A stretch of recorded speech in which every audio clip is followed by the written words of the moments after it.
She's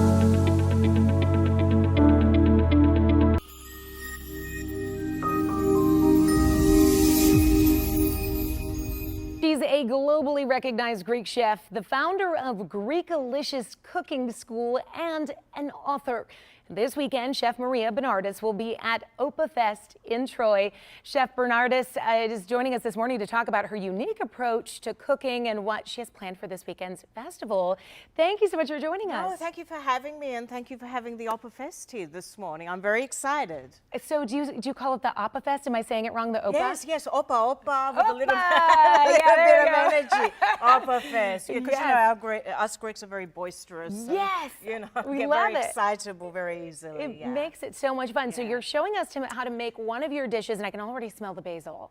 Absolutely. So this dish is one that I'll be demonstrating today at the festival, and people get to sample, along with all these other sort of beautiful sweets that we have here. This is a pie that many people will not be familiar with. It's the pie of Santorini. There are hundreds of pies. So as you can see, everything is really beautiful and healthy. So just earlier on, I chopped some tomatoes and scallions during the break. And then it's just beautiful array of herbs. And as we know, herbs are really good. A lot of them are in season, and they're full of antioxidants and detoxify the body. So very healthy. So this is a very simple dish. Why? Because you just throw everything in a bowl. I love it. You just throw it in. Exactly. You don't have to worry about exact measurements, which is fun. No, and you know what? You don't have to be a chef and chop everything with precision and so on. It's all going to be stuffed in some phyllo pastry. So that's essentially it. So we've got parsley, basil, tomatoes. What else do we have in there? Chives? We're going to beat a couple of eggs. Ooh. Yes. Okay. And then we're going to put, of course, feta, because everything just tastes better with feta. Yes, of course it does. And I exercise absolutely no moderation when it comes to feta, as you can see. Pile it in, yes. Pile it in. Greek oregano. And as we know, Greek oregano is one of the best oreganos in the world, and it's a natural antibiotic. So if you have colds... Oh, I didn't realize. Yeah, so wintertime, I have not had a cold in over 20 years. Because of oregano. I have oregano tea. So if you don't want a cold, oregano tea. And you're going to be doing these demonstrations and sharing these little knowledge bits at the festival, the wisdom, and of course the food, because, you know, what's a Greek festival without the food? Exactly. I mean, and the dancing. And dancing, and there's going to be lots of ouzo. And of course, there's going to be other people demonstrating, not just me as well. And we're going to have an Iron Chef competition as well, which is going to be kind of fun. They get some secret ingredients, and then we, you know, get to see what, you know, they sort of put together. I love it. So we've got about a minute left. Okay. So you're going to just very quickly for me, just... paint the inside? Yeah, paint the inside. I've just pre-cut some phyllo pastry here. Okay, and all we're going to do is I just cut it into cubes, and I'm just going to get you to we'll just do one just to demonstrate. I'm just going to get you to brush that phyllo pastry there. So the whole idea is just to layer it with phyllo pastry. Up to the top? Yeah, right up to the top so that the phyllo pastry doesn't break. And then we just mix all these lovely ingredients that we have here. And then all we simply do after looks like a good salad. Well, you could eat this minus the egg. I kind of want to. Exactly. And then without making this sort of mess, just pile it up like that. I love and it. this is the end result, and just bake them for 20 minutes. And the end result is over there. The magic of television, look at that. I love that. That's so incredible. Easy it's cooking. So easy. And the festival today begins at 4 p.m. It goes till 11 p.m. Tomorrow is noon until 7. It's going to be at the St. Nicholas Greek Orthodox Church. That's on West Waddles Road in Troy. It's only $2 to get in. That's for adults. We're going to have more information on our website, WXYZ.com. Thank you so much, Chef. So appreciate it. Yes, I can't wait to dive in into some of this food. Hallie? Maria, it's so nice to have you here, and I get to talk to you about things in your cookbook and about how you delved into your Greek ancestry to find out all kinds of things about people you never got to know, but sort of their beliefs and the way they lived. And you say it's helped you. Absolutely, because I suffered for many years a number of health issues, you know, predominantly cysts that were turning into cancer. Oh, my and word. yeah, and all sorts of other illnesses. And the doctors kept cutting, like cut 3/4 of my lung out, and then they were cutting other sections of my body, but they couldn't tell me what the issue was. And that's when I was guided that I need to learn how to heal myself and to work out preventative measures. And that's when I worked out that it was a lot to do with my emotions and not dealing with past issues that I had faced in my life as a child. So when I started to deal with that and started to get into the whole organic and eating the way my ancient ancestors did, what happened is all the cyst and everything left my body. And my doctor said to me, I don't know what you've done, but every disease you had in your body and every cyst and everything that you had has left. Oh, wonderful. So well, that's what you really talk about in the book are the ingredients and the healing powers of those ingredients. And tell us some examples of that. Yeah, well, I can pick some of the ingredients in this lovely soup, I guess, that we'll talk in a minute, which one of them is carrot. And carrot in ancient Greece was called a love charm.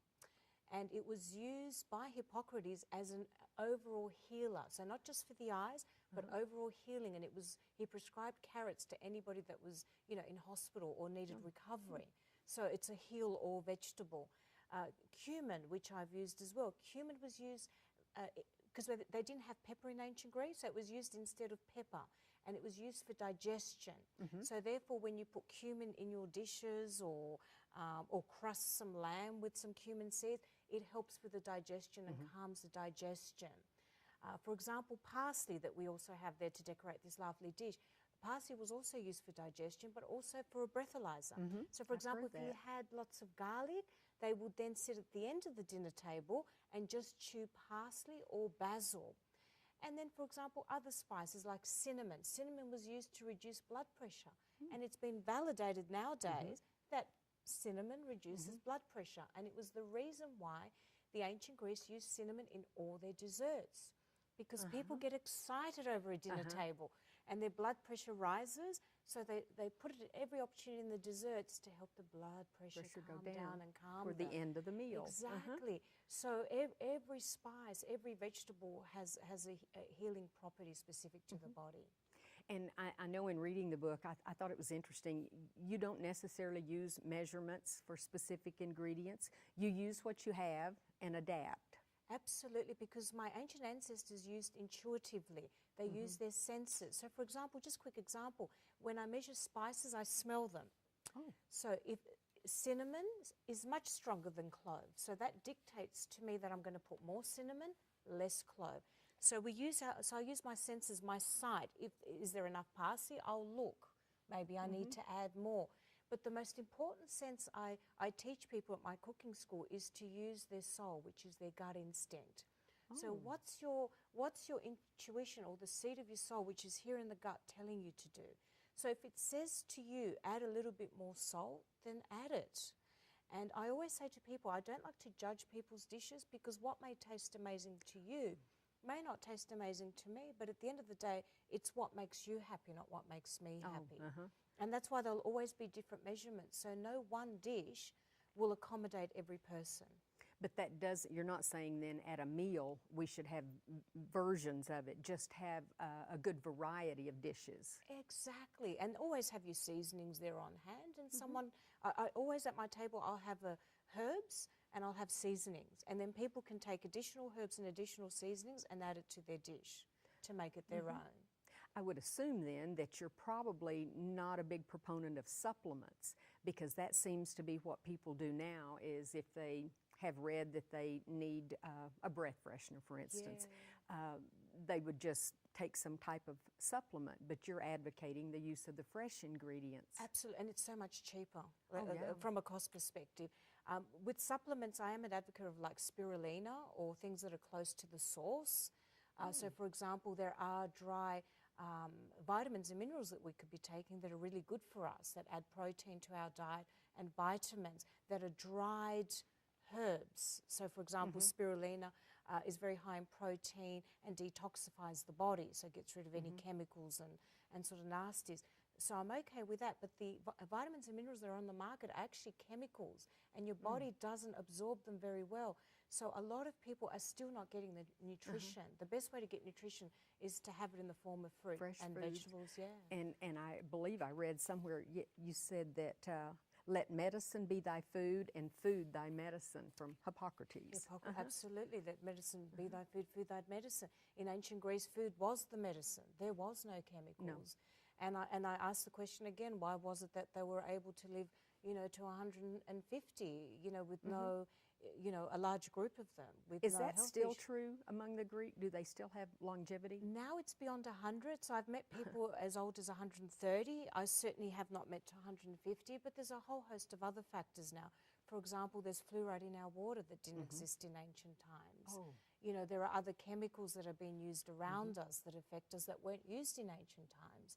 You know, plants were left alone, or if they wanted to get rid of a pest, they'd use limestone. So natural or vinegar, natural ways. Well, it's really been interesting to read, and the second half of the book, you know, sometimes books are great at the beginning and then they taper off. I really enjoyed the second half of the book, I think, even more, because I liked learning what the different ingredients would do for us. So I really thank you for sending it, and congratulations. Yeah, thank you.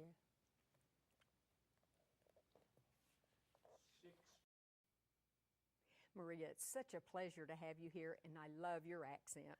Thank you so much, and I love your accent. Well, so thank it works you. both ways. We'll probably both take on each other's traits as we go along.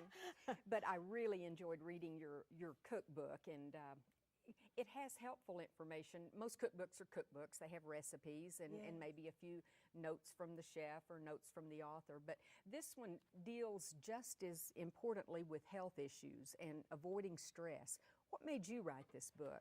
Well, it's quite interesting because I was actually guided to write it, because I'm a very spiritual person, and I was guided by God to write this book because I felt it was an important time. There's so many health issues going on out there, and people are looking for alternative solutions to supplement the medication that they're being asked to take by doctors. So I thought it was important to go back, because I looked at my ancient ancestors, and some of them lived, believe it or not, to the age of 150 plus. Oh, my word. I know, I was in shock, and I started to ask the question, why was it that the ancient Greeks lived that long?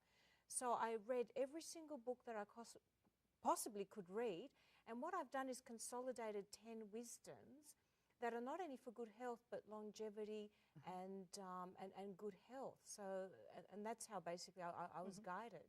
Well, and you talk about how to cook adopting the ancient Greek wisdom of agape.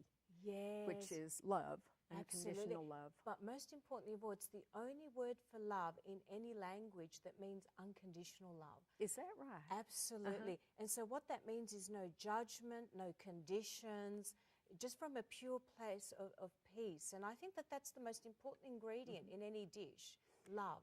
And in speaking of ingredients, I have to admit I'm one of those people who cooks by recipes. So I go by the measurements. I make very few changes. I like to cook, but I'm not one that'll just go out and start cooking. And yet you say that we shouldn't worry about if we don't have all the ingredients, just improvise. Absolutely. Like, you know, today I was making, beautiful carrot soup that we'll discuss later on, and I couldn't find any leeks. So I looked at the next best thing, and I thought, well, like I can find, there's some green onions here, I'll just add that. That's, you know, that will work as well. So I wasn't sort of stressing about the fact that I couldn't find leeks or I couldn't find fresh thyme. I went for dry. So I guess what I'm trying to advocate is what my ancient Greek ancestors practiced, and that was stress-free cooking and just going into the kitchen with love and good energy and almost having a dance of cooking. And that's exactly what they did. Well, you talk about the importance of music and color. How do you incorporate that in your cooking? Absolutely. I incorporate it in two ways, as did my ancient ancestors. So the first way is to have color in the kitchen.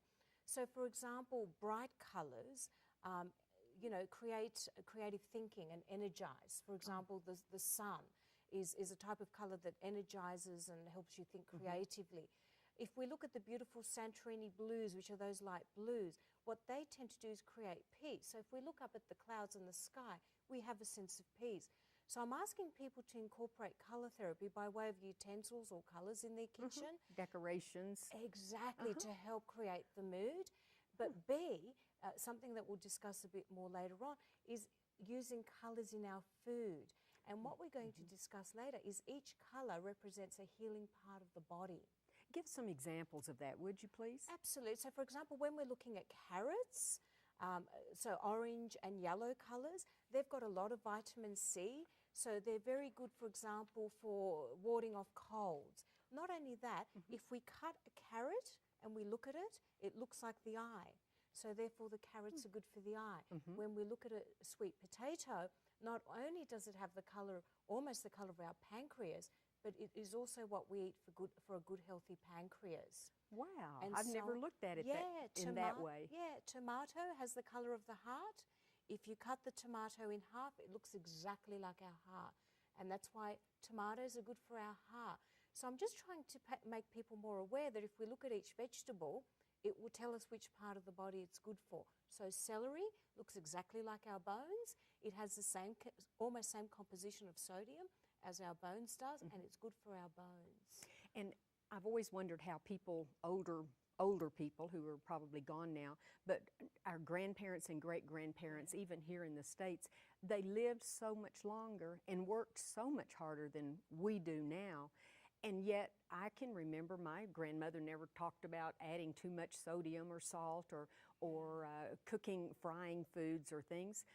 But they must have known some secrets because of the longevity of that generation. Yeah, absolutely. I think another thing that's really fundamentally changed that I talk about in my book, and the whole notion of using wholesome ingredients. What do I mean by that?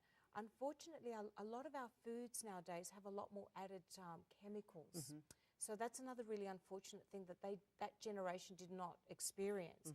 So I encourage people to, wherever possible, and there are ways that we will discuss later on that people can, buy wholesome at a budget. For example, organic as much as possible. And if you can't afford it, what I do is grow. Grow your own. Yeah, I had a small balcony in Sydney, and I grew tomatoes and cucumbers and chilies and herbs. So grow as much as you can. And at least, there are no chemicals on it. And also it has high nutrition when there are no chemicals on it. See, what a lot of people don't realize, the one organic carrot, you have to eat approximately 10 conventional carrots to get the same nutrition. Oh my word, That's quite a difference. That's the difference of the nutrition. And even though the organic is usually higher, if you do that, take that comparison, it's not that expensive then. Exactly, you Good eat point. less of. And there's more nutrition, so you'll find you'll be fuller quicker as well. And feeling better, more healthy. Exactly. One last point, I want to talk about the kitchen being organized. I like that because I'm kind of anal that way. But why do you think that's important for us as cooks? What it does is it keeps the flow of energy going. And because we're in the Greek kitchen, it's all about energy, energia. Energy is an ancient Greek word. And when you're organized and you've prepared everything, so ingredients are washed and clean, there's a flow of energy that happens. So therefore you're not stressed. You have everything ordered from A to B. So the olive oil will be first, and then you'll put your meat that you'll sort. So have it all in order. And what happens, you cook quicker. As well. Maybe make less mess. And make less mess, exactly. I like to sort of clean as I go. So that's very important. Not only that, at that point in time, you realize if you don't have an ingredient. Whereas if you're not organized, I find sometimes in my cooking classes, when I see someone that's not organized, they think, oh my God, I don't have the cinnamon and the clove, and they're running. By the time they run back, half their dish is burnt, or, Right. you're likely to have sort of little accidents like that. So organisation keeps the flow of energy going as well. Well, I had never thought of it that way. I just think it's easier to clean up when you've been organized to start with. Yeah. Well, once again, I really enjoyed reading your book, and like I say, it's not just a cookbook. It's a health book and lots of great tips in it. Thank you so much, thank Maria. you. Thank you for having me. 7:45. Very good. Did we do okay? Oh, good. Did okay. excellent. Keep to the time. Good stuff. Oh, it goes so fast. You're so good. It's practice, I think. I think I've done so. So many of them, yeah. Okay, let's see. And, do we and you need make it easy.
Maria, thank you so much for being here today.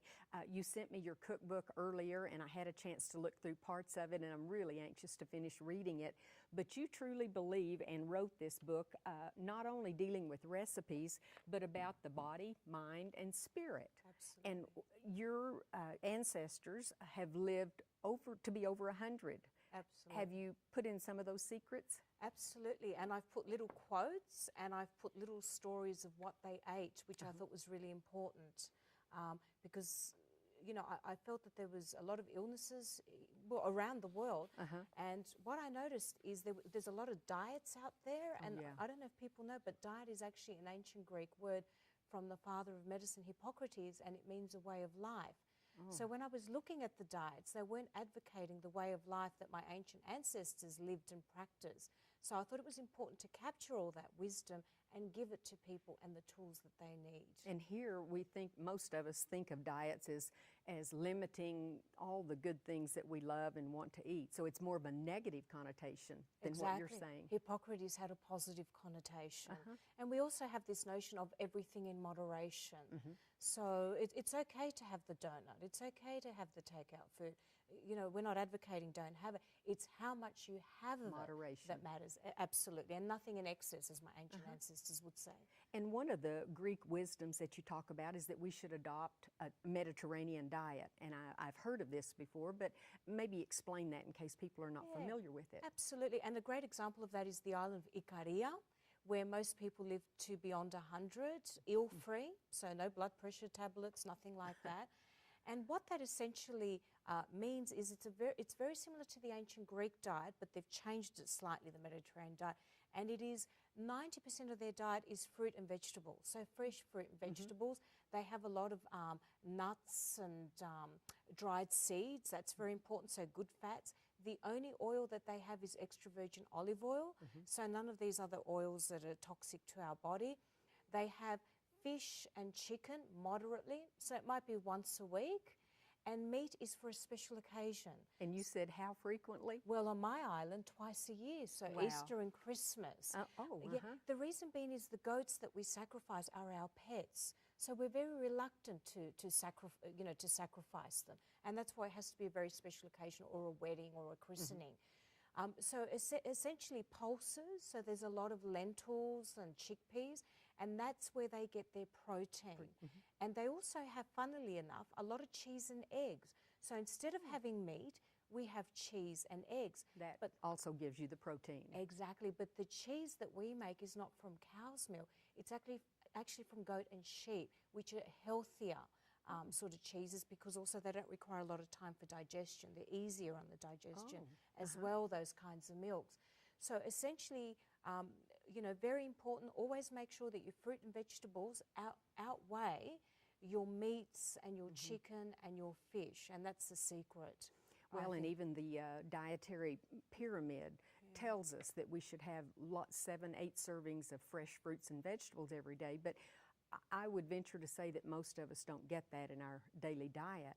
And a lot of people might be living in apartments and say, oh, well, I can't grow my own vegetables. But you lived in a smaller space, and on your balcony, you accomplished that. Yeah, my neighbours used to look at me and think, oh my God, and I used to have tomatoes and cucumbers, herbs. I never had to buy any herbs. I grew all my herbs and chilies. Of course, you know, seasonality was a factor, so basil only grew in summer, not in winter, but then I would replant, you know, thyme or oregano in its place. And I never had to buy herbs. So what I'm saying to people, it's a great way to connect with land and the environment, and I think to connect back to yourself when you grow things as well. And use flower pots. You don't have to have a field, so Yeah, just I use just those had flower pots. Yeah, it was wonderful. And you also say that we should adopt healthy and happy thoughts. Absolutely. Other than being nicer to be around. Why do you say that? Well, because my ancient ancestors, Hippocrates, to treat patients, it was 50% to do with one's thoughts and mind and 50% with the diet. And the first thing he tried to cure was one's thoughts, because if you can't cure the thoughts, then you won't be guided to eat the right food. When people are eating the wrong foods, it's because it's emotionally driven. So, for example, if someone's stressed, they'll run for the chocolate, they'll run for the salt. You know, that sort of stress. So he always believed that if we got to behind the crux of the thought issue and resolved that, the food and the illness would resolve itself. And so one of the big things at the Oracle Adelphi that they had before you walked in, it was think good thoughts. And if you didn't have think good thoughts, you weren't permitted to enter. That's interesting. Yeah. Now, as much as I hate to admit it, you do talk about exercise. Yeah, well, Hippocrates used to say if we gave everybody the right amount of nutrition and the right amount of exercise, we would have the recipe for good health. And that's his quote. That's true. And he advocated walking. So he had gymnasiums next to his hospital so people could go to the gymnasium. That was really important, in addition to other therapies that he practiced, like light therapy, music, dream therapy. Dreams were important for him to understand one's illness. But he also, very important, walking. He said if we could just do half an hour to 1 hour walking each day, that is enough and that's sufficient. And that's what I'm advocating, at least walking. Moderate exercise, just like the serving sizes, moderation is the key. And the last one is eat with peace and calm. You mean not rush home and gobble down something and head back out. Exactly. And this was Aesop. He advocated that, my ancient ancestor, and he said eat with peace and calm, as did Hippocrates. And this is one of the reasons why in Europe we all have 2 hours for lunch when we go home to eat. Because what happens if your body is stressed or rushed, your body doesn't absorb the nutrients in the right way. And a lot of the nutrients leave your body. So it defeats the whole purpose of eating. Really.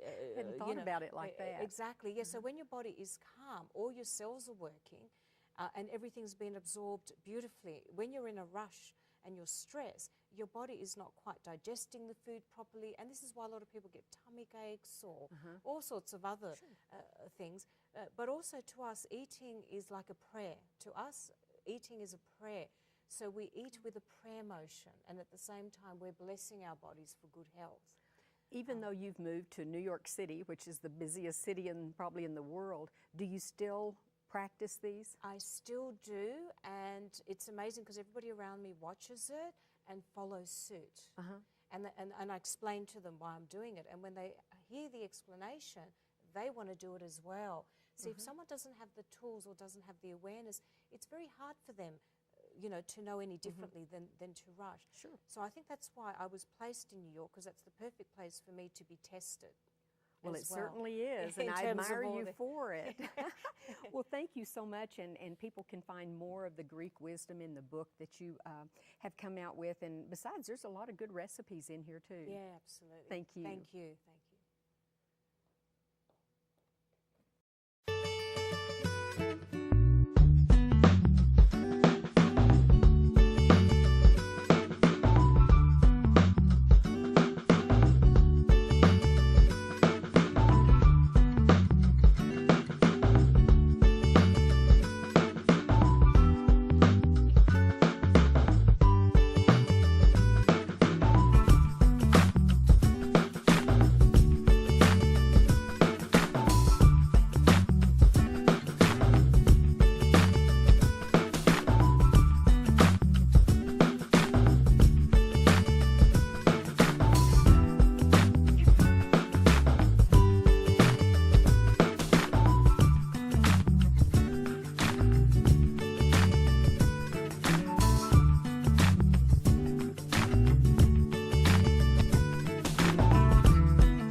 Running Greek festivals in Metro Detroit kicks off today. It is Opa Fest. Opa! I gotta do it.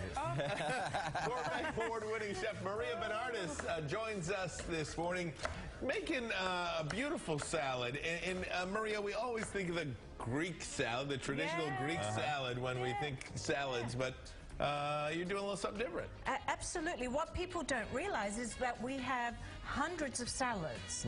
And today I was inspired to do a little bit of an ancient Greek one. So this is an ancient Greek recipe, and it's a barley and pomegranate salad. So this is one of those salads that's very high in antioxidants and very, very good for you. And there's like a story behind each ingredient. For example, the pomegranate. Absolutely. Well, the pomegranate in ancient Greece was a symbol of the goddess Aphrodite, and it's a symbol of love and abundance. So in Greek culture, we also crack a pomegranate. You know, New Year's Day, weddings, and so on. But also Hippocrates used this to treat people with ulcers and cancer. So it's very good for digestive issues as well. So everything on this table basically has healing properties. Mint, of course, and green. Oh, yes.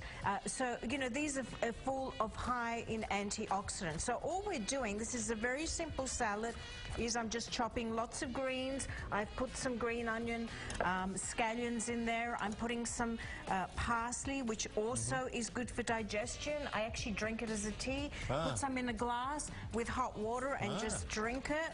It's absolutely fantastic. So I'm just trying to show people some other salads and some other foods that are actually really quite amazing, quite vibrant.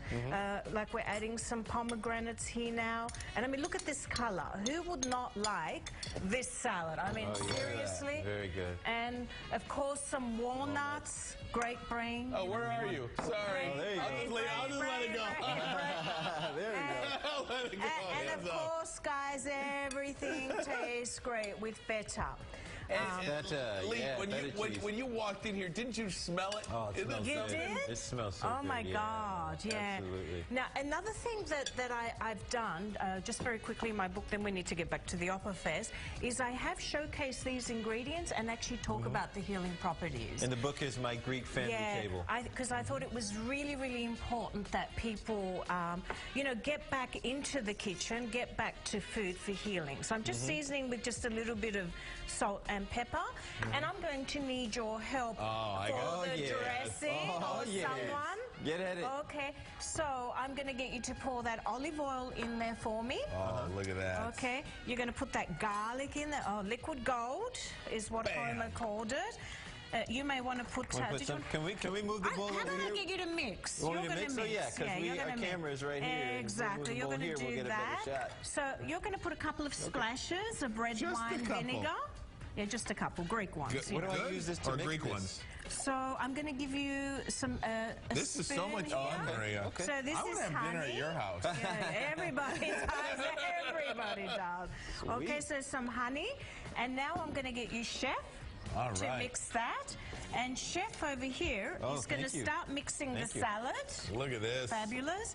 And then you're going to pour that dressing in there and just mix it really, really well. These oats? Okay. You said this Some earlier. barley. These are barley. Barley, yeah, which is really good. Barley, You when say it a lot better boiled. than I say it, Yeah. Tom So you're going Barley. to pop that in there.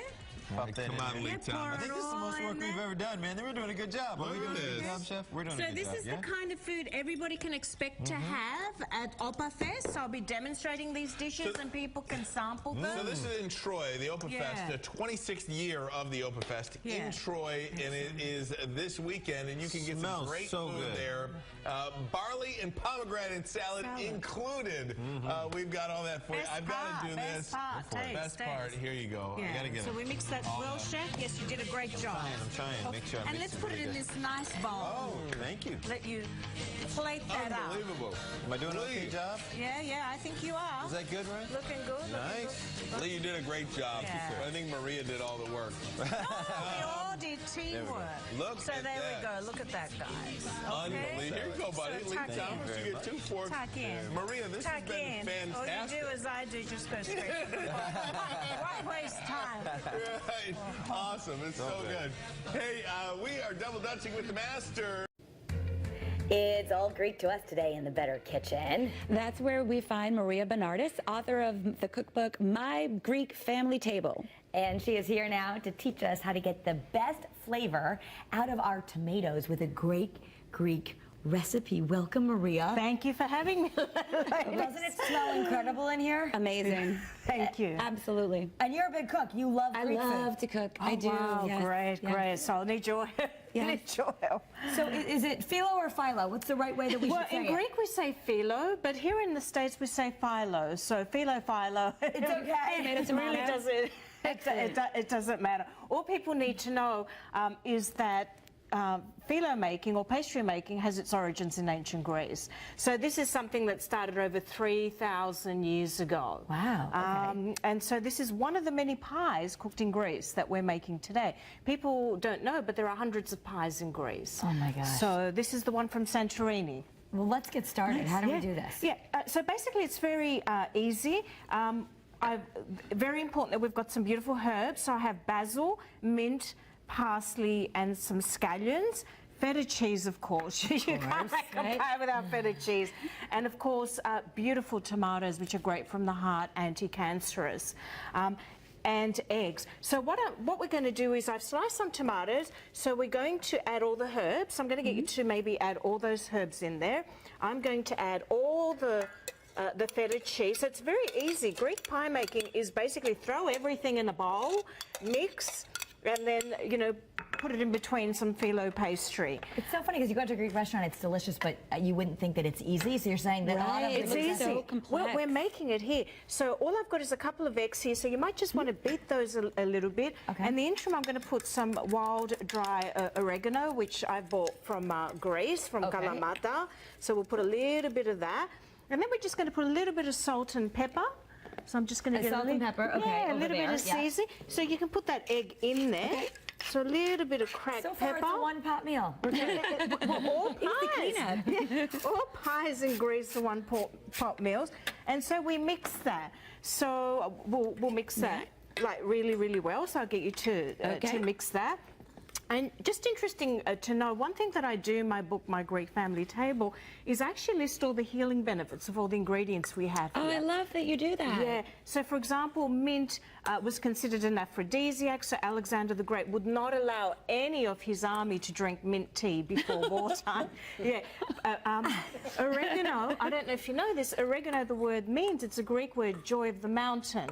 So if we want to bring joy in our kitchen, we put oregano in every meal. Okay. Exactly. I want joy, so then you've got a little muffin tin over here. So muffin tin. So I've just put a little bit of olive oil. Just with a paintbrush, you just do that. Yeah, Okay, that's with easy. a paintbrush. And what I've done here with the phyllo pastry, we'll just take some out, is I've cut it into cubes, okay, just so that it can fit in the muffin tin. So what we're going to do is I'm going to get you to we're just going to brush 2 sheets at a time like that and just put it in the muffin tin. So I'll get you to do 2 sheets. Yeah, 2 sheets at a time. The reason being is phyllo pastry needs to have oil on both sides. If you're going to put more than 2 sheets, it won't cook, and therefore you're going to get this sort of flour flavour. So 2 at a time, that's beautiful. And then all we're doing is just lining, you know, the muffin tins. Right. Yeah, absolutely. Wow. And you want it rustic, you know, and sort of fun. It doesn't have to be sort of perfect. And so what we're doing basically is just continuing to do that. We'll just do one more. So in our final minute, which is what we have, the easy part is we're going to stuff this, right? Exactly. Okay. So you may want to stuff one of those. Like and a that's muffin. all you exactly, and push it down. And I love these because for entertaining, they're just like nice little bite-sized pies. Oh yes. Oh my you gosh, know, is this not going to be incredible? Yeah. Oh my. So how healthy is that? You know, we've got beautiful herbs, we've got tomatoes. It's simple, and that's it. I mean, you can do this at home. I mean, seriously, That is incredible. And we just buy the phyllo dough at the grocery store in sheets like that, and we're just going to cut it with like kitchen scissors. Absolutely, absolutely, and that's it. Like, I mean, who said pies were difficult? I mean, this is probably the easiest dish. What do you I always guys thought think? this was so complex. Like, and oh, it's isn't Greek actually- food great, but I have to go out for that. Exactly. Call Maria over, get some ouzo on it. Yeah, and some wine. Thank you so much. So that's it. And to learn more about Maria and to find recipes that are really easy and kitchen friendly like this, you can find a link to order her book. You just head to the website. It's mariabenardis.com.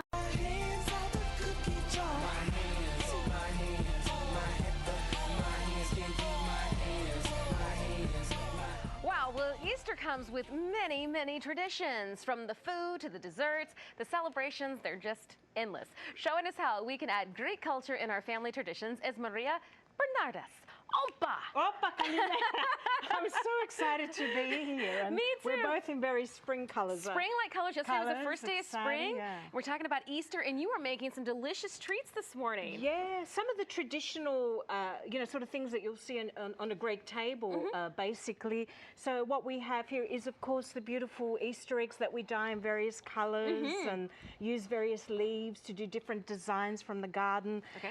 Baklava, which everybody knows. Everybody loves the baklava. Of course, Greek dessert.